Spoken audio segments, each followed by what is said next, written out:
Ittihad itu dari bawah ke atas. Hamba yang berusaha naik sampai puncak bersatu sama Allah. Kalau hulul dari atas ke bawah. Hamba yang mengosongkan dirinya sehingga Allah terus bisa masuk. Kalau wahdatul wujud, diusahakan apa enggak diusahakan, hakikatnya kita satu sama Allah.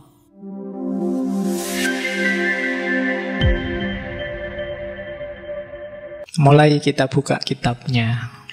Al-Hallaj nulis sekitar 20-an kitab yang bisa kita akses sekarang. Kalau di internet bisa kalian ambil Tawasin, termasuk yang versi terjemahan, plus Diwanul Hallaj. Yang Diwanul Hallaj versi Arabnya. Hari ini kita banyak ngomong di Tawasin. Kalau terjemahan bahasa Indonesianya biasanya diterjemah kitab kematian. Tawasin itu sebenarnya ngambil dari salah satu huruf muqatta'ah dalam Al-Quran. Kan di beberapa surat itu ada yang diawali dengan kalimat to sama sin. To, sin. Jadi to, sin yang banyak jadi tawasin. Memang isinya mengarah ke akhirat. Jadi sehingga kitabnya diterjemah jadi filsafat kematian. Itu kalimat pertama. Jadi to, sin. Kebenaran adalah bentuk cahaya yang memancar dari yang gaib. Ia terlihat dan memancar kembali kepada yang gaib. Dan kebenaran itu melampaui segala cahaya dan menjadi cahaya di atas cahaya. Dan benderangnya memancar ke seluruh purnama. Titiknya yang paling terang menjulang ke angkasa yang diselimuti oleh rahasia. Ini kalau cuma kamu baca, insya Allah kamu tidak paham. Jadi hampir semua sufi Persia menganalogikan kebenaran dengan cahaya, dan puncaknya kebenaran adalah cahaya maha cahaya. Kalau dianalogikan ya, cahaya itu bukan kok kayak cahaya beneran, tapi ini semacam analogi. Sama kayak kamu melihat sesuatu, matamu siap, sesuatunya juga siap. Tapi kalau cahayanya nggak ada, nggak akan terlihat. Mikrofon ini siap, mata kita juga siap untuk lihat mikrofon. Tapi begitu listriknya mati, mikrofon ini tidak akan kelihatan. Jadi kebenaran itu ketika ada cahaya, dialah yang mengantarkanmu pada pemahaman tentang mikrofon ini. Akalmu juga begitu, otakmu siap, yang mau dipikir siap. Tapi kalau nggak dapat pancaran cahaya dari Allah, kalian nggak akan bisa nangkep pengetahuan. Para ulama nggak akan, para ilmuwan secanggih apapun nggak akan bisa moto gimana kerja otak menangkap pengetahuan. Itu sama kayak mata yang atas fasilitas cahaya dia bisa paham sesuatu, bisa melihat sesuatu. Jadi otakmu itu ada sambungan transmisinya dengan Allah. Bentuk transmisinya itu cahaya. Makanya para ulama zaman dulu menyebut al-ilmu itu nurun. Ilmu itu cahaya. Jadi pengetahuan apapun yang kamu pahami berarti ada cahaya yang terpancar di situ. Dari situ kamu bisa paham. Jangan gaya merasa kamu pinter bisa paham sendiri. Kalau Allah tidak ngasih nurnya, sama kayak takmir nggak menyalakan lampunya, kamu tidak akan paham, kamu nggak akan bisa lihat mikrofon ini. Itu analogi cahaya. Maka kan selalu begitu. Semakin kamu dekat sama Allah, semakin kamu makrifat. Kenapa? Cahayanya semakin terang. Kenapa? Allah lah sumber cahaya itu. Allah lah sumber semua pengetahuan. Jadi semakin dekat sama sinyalnya, HP-mu kan semakin jelas. Semakin banyak sinyalnya. Semakin kamu dekat sama lampunya kan semakin terang. Semakin jauh, semakin gelap. Jadi kebenaran adalah cahaya. Kebalikannya berarti apa? Yang gelap, yang jelek, yang jahat, itu berarti ketika cahaya nggak menjangkau ke situ. Nah, itu ajaran rumit tentang cahaya yang banyak diajarkan oleh para sufi. Jadi bagaimana cahaya adalah perantara kebenaran. Dan nanti ada Nur Muhammad. Nanti kita lihat posisinya Nur Muhammad di antara cahaya. Oke, sekarang kita masuk ajaran pertamanya Al-Hallaj. Jadi ada revolusi besar yang dibawa oleh para sufi Persia. Jadi sebelum muncul para sufi ini, banyak umat Islam, di situ disebut awam, yang meyakini bahwa untuk ketemu dan kontak sama Allah itu ada pakemnya. Harus ikut aturan-aturan formal dan resmi. harus manut petunjuk yang berwenang. Apakah itu ulama, apakah itu kiai, apakah itu. Nah, para sufi ini membongkar itu, bikin revolusi besar dengan menunjukkan bahwa ndak, setiap orang bisa ketemu Allah. Setiap orang bisa ngobrol sama Allah. Ndak ada jarak, ndak butuh perantara. Syaratnya apa?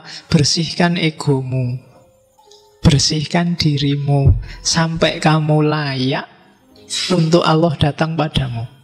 Jadi kalau dirimu bersih, Allah layak datang, Allah akan datang. Singkirkan sifat-sifat duniawi. Dengan asumsi ini terus para sufi merumuskan banyak sekali ajaran yang intinya adalah setiap kita bisa berhubungan langsung sama Allah. Tidak harus pakai banyak perantara macam-macam. Nah, ini sebenarnya kritik zaman itu pada dominasi orang-orang Arab. Jadi Persia ini awalnya adalah dinasti besar, kerajaan besar menguasai hampir 3/4 dunia. Begitu Islam datang, dia kalah. Terus apalagi sejak era Umayyah dilanjutkan sampai Abbasiyah, ada bau Arabisme yang kuat. Gubernur harus Arab, khalifah harus Arab, apa-apa harus Arab. Bahkan ulama, kiai dianggap Arab lebih afdol, yang jenggotnya lebih panjang, yang jubahnya lebih. Kan ada gambaran kayak gitu. Dianggapnya kita ini agak jauh sama Allah, yang lebih dekat sama Allah itu yang Arab. Kan ada ya. Sampai hari ini kan pandangan kayak gini ada. Jadi pokoknya enggak, kita harus manut sana kiblatnya, karena Ka'bahnya ada di sana dan orang sana pasti lebih alim daripada kita. Ada kan persepsi kayak gitu. Nah, para sufi Persia ingin membongkar itu. Enggak setiap orang punya hak atas Allah. Dia bukan hak eksklusif para ulama tertentu, orang-orang tertentu. Dari situ saya bilang tadi muncul banyak sekali ajaran. Yang paling terkenal kan 3. Ittihad Abu Yazid Bustami, kemudian hululnya Al-Hallaj ini, dan yang ketiga wahdatul wujudnya Ibnu Arabi. Yang paling puncak terkenal dalam tradisi tasawuf falsafi. Kalau dijelaskan ringkas, ittihad itu dari bawah ke atas. Hamba yang berusaha naik sampai puncak bersatu sama Allah. Kalau hulul dari atas ke bawah, hamba yang mengosongkan dirinya sehingga Allah terus bisa masuk. Kalau wahdatul wujud, diusahakan apa enggak diusahakan, hakikatnya kita satu sama Allah. Oke, jadi itu ajaran-ajaran. Jadi awalnya hulul ini, manifestasinya apa? Kalau orang sudah mengalami hulul, maka itu sebenarnya hadis di Sunni kan banyak beredar ini. Ketika seseorang sudah sangat dekat sama Allah, kalau di para sufi bahkan enggak cuma dekat, jadi satu. Itu kalau dia ngomong, yang ngomong bukan dia tapi Allah. Kalau dia mendengarkan, kalau dia berbuat, semuanya bukan dia tapi Allah. Kehendaknya bukan kehendak dia tapi sudah kehendak Allah. Ya kayak kamu kalau jatuh cinta itu loh, apa-apa kan sudah dia, bukan kamu lagi. Begitu kamu jalan-jalan ke mall, lihat baju, wah, ini kalau tak beli ini suka mesti ya dia. Kan selalu dia. Makan aja, wah ini kalau tak beli ini dia seneng loh makan kayak gini biasanya. Ada apa aja yang terbayang dia. Nah, itu ketika orang sudah sangat dekat jatuh cinta, maka jatuh cintalah sama Allah, maka pikiranmu, ucapanmu, perbuatanmu ya selalu isinya Allah. Nah, itu gambarannya. Ketika orang jatuh cinta itu kan egonya nyisih, dimasuki oleh ego yang dia cintai. Dirinya sudah nggak berarti apa-apa. Dan itu kan para sufi mati-matian menjelaskan ini. Beberapa malah bikin cerita-cerita alegoris. Misalnya bikin Laila Majnun lah, bikin Shirin Farhat lah. Itu sebenarnya sindiran untuk jatuh cintalah sama Allah. Kayak kamu kalau jatuh cinta sama lawan jenismu itu loh. Harusnya lebih dalam dari itu. Kayak Laila Majnun itu kan gimana orang sampai segila itu. Bukan gila, tapi sampai segila itu ketika jatuh cinta. Oke, jadi ketika kamu sudah dekat dengan sesuatu, cinta dengan sesuatu, biasanya dirimu lenyap. Yang ada hanya dia. Dan itu yang dialami oleh para sufi, termasuk Al-Hallaj. Oke, kita lihat lagi.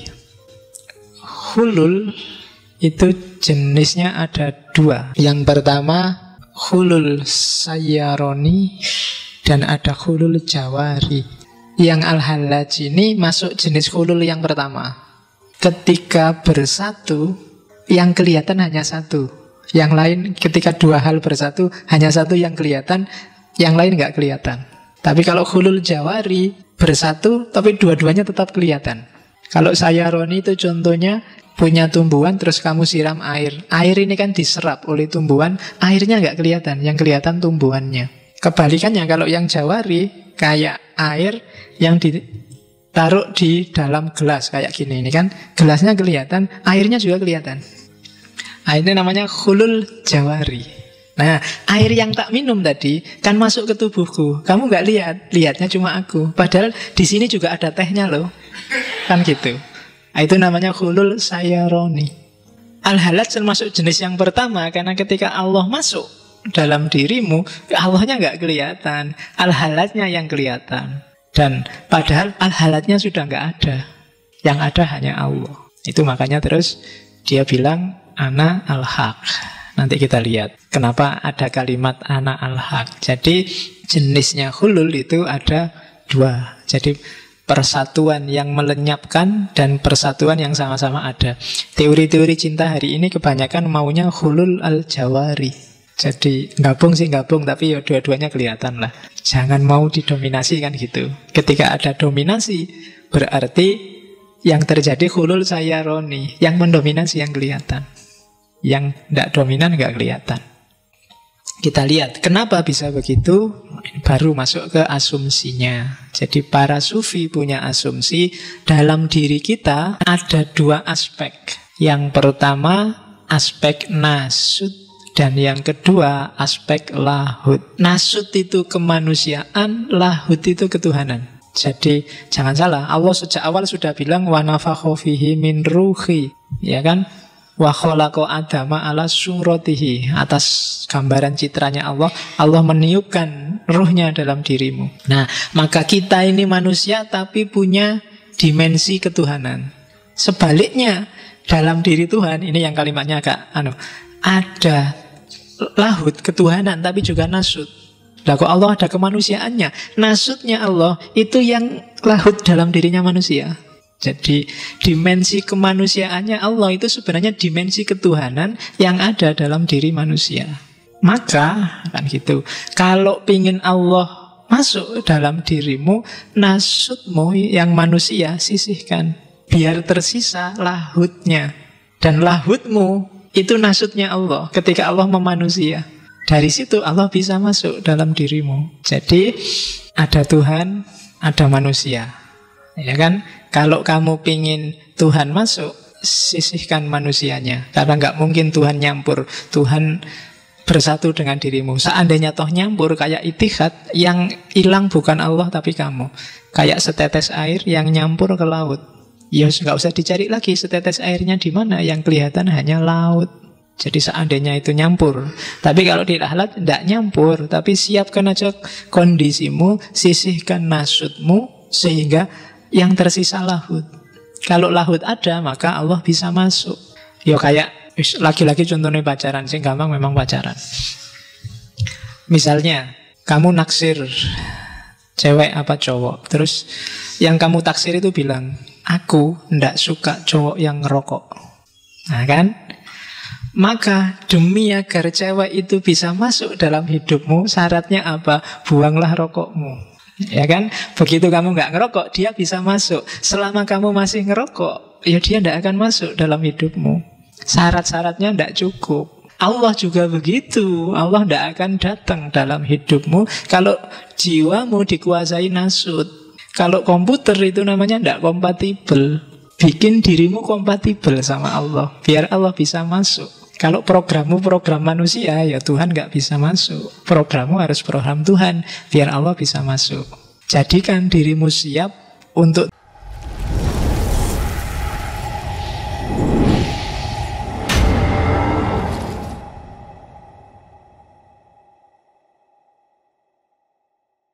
Tuhan masuk dalam dirimu. Nah, itu nasut dan lahud. Bukan berarti terus dirimu membuang kemanusiaannya, enggak. Sisihkan dulu. Jangan dikuasai oleh yang nasut. Tapi penguasanya harus yang lahud, yang Tuhan. Biarkan kehendakmu adalah kehendaknya Allah, ucapanmu adalah ucapannya Allah. perbuatanmu adalah perbuatannya Allah. Itu berarti dirimu kompatibel sama lahud. Dari situ Allah akan datang padamu. Nah, kalau sudah bisa kayak gini, jadi wali kalian. Ya, wali itu kan semacam itu. Kalau di Al-Quran cirinya wali itu la khaufun alaihim walahum yahzanun. Selama di hatimu masih ada takut, apapun jenis ketakutan itu, takut besok kerja apa, takut besok ujian bisa ngerjain apa enggak, takut kapan ya lulus kuliah ini, takut kok ra entuk pacar, jangan-jangan enggak laku, takut. Kalau masih banyak ketakutan berarti makomu belum wali. Nah ya, jadi wali itu dia tidak punya takut apa-apa. Itu ciri paling gampang. Kalau masih takut kalah, masih takut partaimu jatuh, masih takut organisasimu kacau, masih banyak, masih tidak. Jadi sudah nggak takut. Orang yang tidak takut apa-apa itu sebenarnya cirinya cuma satu. Orang yang percaya 100% pada Allah. Selama masih ada takut di hatimu, itu sebenarnya kamu masih belum 100% percaya pada Allah. Mbok anggap kamu apa yang merancang hidupmu, kan gitu. Kan harusnya Allah. Sama nanti kalau kamu jadi guru, jadi dosen, jadi pendidik, bahkan jadi orang tua, jangan kecewa, jangan marah kalau anak didikmu atau anak kandungmu tidak manut sama nasihatmu. Kenapa? Tugasmu ya hanya nasihatin. Yang bikin manut dan tidak manut kan Allah. Kalau kamu merasa bisa mengubah manusia, bisa bikin orang manut, itu namanya kamu merasa tinggi, merasa sombong. Jadi, itu ajaran agak susah ini. Jadi, kalau ada mahasiswa nakal, muridmu nakal, ya kamu tidak usah marah-marah, tidak usah kecewa. Justru dari situ akuilah bahwa oh iya ternyata aku itu manusia biasa. Ya kan? Oh ternyata aku itu ya memang bukan Tuhan, yang bisa ngerubah orang kan Tuhan. Tapi kalau kamu marah-marah, kecewa itu ada nada sombong di situ. Seolah-olah kamu itu bisa ngerubah, kamu itu bisa bikin orang jadi lebih baik. Enggak. Oke. Jadi cirinya itu, kalau kamu ingin jadi wali, bisa enggak semua kekhawatiranmu hilang, imannya jadi 100%, enggak galau oleh apapun. Aliran sesat banyak juga enggak galau, ada banyak orang gegeran enggak galau, ada. Dan kamu yakin dengan skenarionya Allah 100%, itu wali. Dan kalau sudah wali jangan khawatir, Allah yang melindungimu 100%. Ya kan ada hadisnya itu. Barang siapa menyakiti wali-waliku, kan itu. Dan seterusnya lah. Oke, yo yang ini juga kamu inget-inget aja. Syukur-syukur bisa dijalani. Yo roto abot memang. Oke, malam ini kamu inget-inget referensi-referensinya. Sopo ngerti bisa menempuh jalan itu. Oke, terus itu asumsi-asumsinya. Prosesnya gimana untuk menyisihkan nasut, mau tidak mau harus riyadhah diniyah. Jadi latihan rohani. Ya namanya latihan dong mesti agak berat. Uzlah, kemudian tafakur, muhasabah, sholat malam. Pokoknya mendidik diri agar tidak jatuh cinta sama dunia. Nah ini roto abot. Kalau usia-usia kalian mungkin ya masih ambil nafas besar. Ya, jadi ya abot. Yo semangatmu kan naik turun kayak gini. Wah semangat saya mau riyadhah. Riyadhah apa nih? Iya. Ya kan kamu sholat subuh on time itu sudah alhamdulillah. Ya jadi ya masih ingat sholat subuh kan luar biasa. Tidak usah lah tahajud itu apa nih. Jadi sholatnya subuh. Kemarin saya baca di mana itu, kenapa di Indonesia banyak orang sholat subuhnya kesiangan, karena salah nama. Kalau di beberapa kitab sholat subuh itu namanya sholat fajar. Di Indonesia subuh lebih terkenal. Kalau sholat fajar ya waktu fajar. Jadi ketika diganti sholat subuh ya berarti tidak harus fajar, pokoknya subuh niatnya. Oke, ya argumennya apik kowe. Jadi mari kita jadi besok di situ diganti ya sholat fajar gitu kan. Sholat fajar waktunya fajar berarti tidak waktu subuh. Karena namanya subuh kadang-kadang jam 7, kadang jam saya lupa ya baca. Ada juga referensi bahwa sebenarnya sholat duha itu banyak hadisnya yang dipertanyakan. Coba dicek yang ahli hadis ya.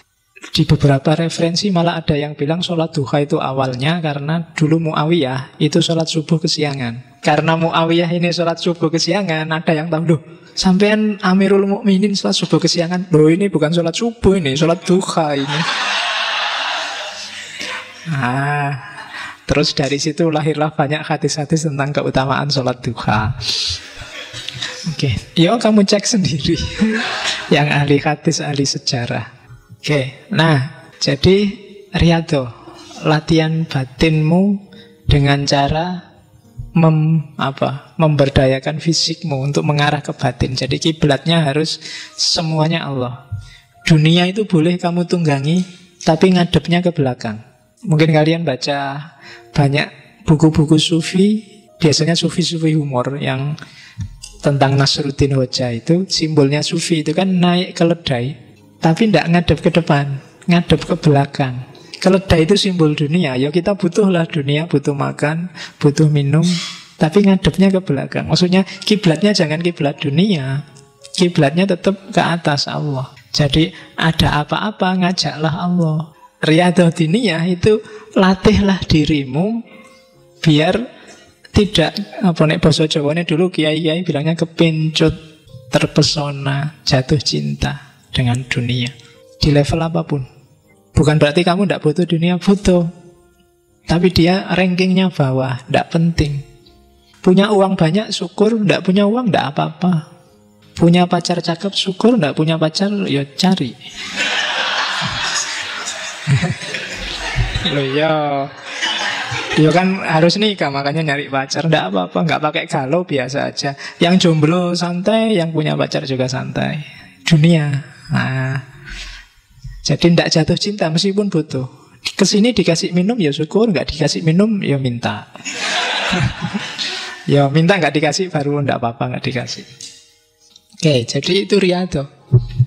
Begitu kamu tidak lagi terpesona, tidak lagi jatuh cinta oleh dunia, maka jiwamu mulai kompatibel sama Allah. Tapi kalau dunia masih bikin kamu sibuk, cirinya yang gampang tadi, kamu masih banyak ketakutan-ketakutan, kekhawatiran-kekhawatiran, yo agak susah Allah masuk. Ya mungkin kalau Allah itu sudah Pentium 4, mungkin dirimu masih Pentium lama itu yang berapa itu. Jadi nggak masuk. Programnya Allah terlalu tinggi. Maka riyadhah, latihan. Riyadhah yang paling efektif itu yang istiqomah tadi. Makanya Nabi bolak-balik nyuruh istiqomah, itu melatih diri. Mungkin tidak urusan kuantitasnya, tapi kualitasnya. Daripada kamu ujuk-ujuk baca buku filsafat banyak minggu ini, mending tiap hari baca dikit-dikit. Itu biasanya lebih manfaat, lebih melatih diri. Jiwa juga begitu. Kadang-kadang kan kamu kan gitu, kalau pas lagi kayak sekolahan hari ini loh, ujuk-ujuk semua bikin doa bersama, sholat malam, karena mau uan. Ya kan? Jadi sing biasanya tidak pernah doa, sekarang doa bersama, sekarang tahajud bersama, ngundang kiai-kiai semua diundang. Hanya ketika mau uan, dianggapnya malaikat tidak ngerti. Iya kan? Kalau pas lagi butuh aja sekarang gitu-gitu. Dan ya coba kapan-kapan kamu bikin tulisan tentang itu ya. Gitu. Jadi religiusitas yang anget-anget ayam. Kadang semangat, kadang ya kalau pas lagi mantep-mantepnya itu neng kampus bawa tasbih kayak itu ya kan. Iya. Kalau pas lagi malas udah diajak sholat ya wakil lah dulu gitu. Jadi riyadhah, didik dirimu biar tidak jatuh cinta sama dunia. Karena ada ceritanya siapa? Ibnu Arabi itu satu ketika dia punya teman sufi yang tinggalnya di tepi pantai. Temannya yang di tepi pantai ini punya murid.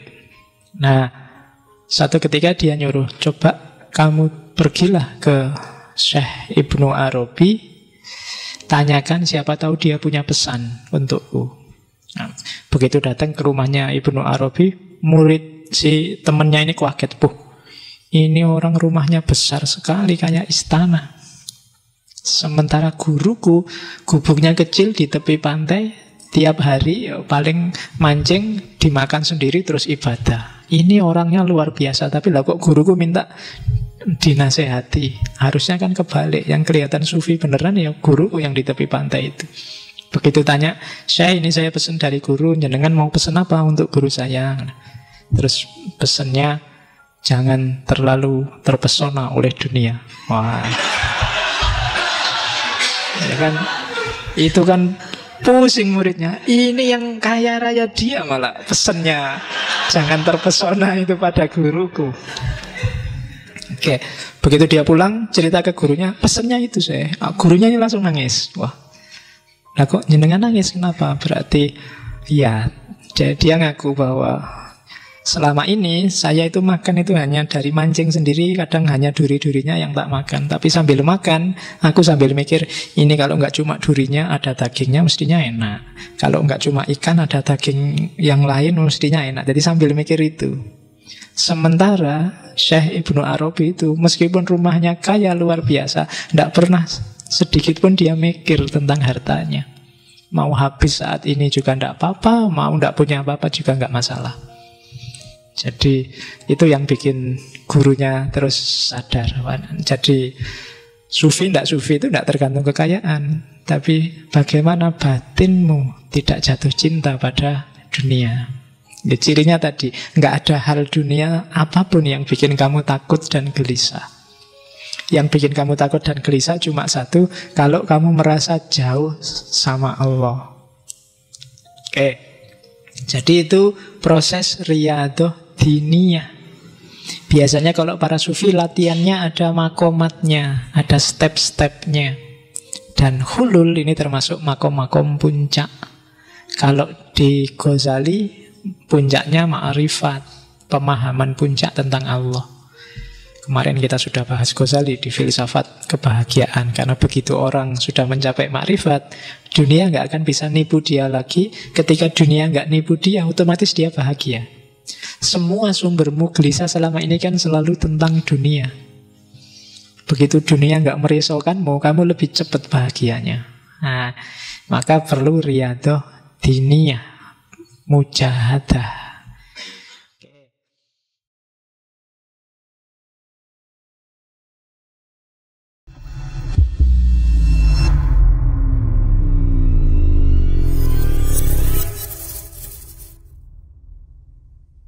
Di tengah kesunyian malam, cahaya lampu-lampu kecil menerangi majelis. Ustadz mulai berkisah tentang rahasia kebenaran, seakan membawa para pendengar ke dunia lain. Cahaya itu, teman-teman, katanya sambil tersenyum lembut, adalah kunci menuju Allah.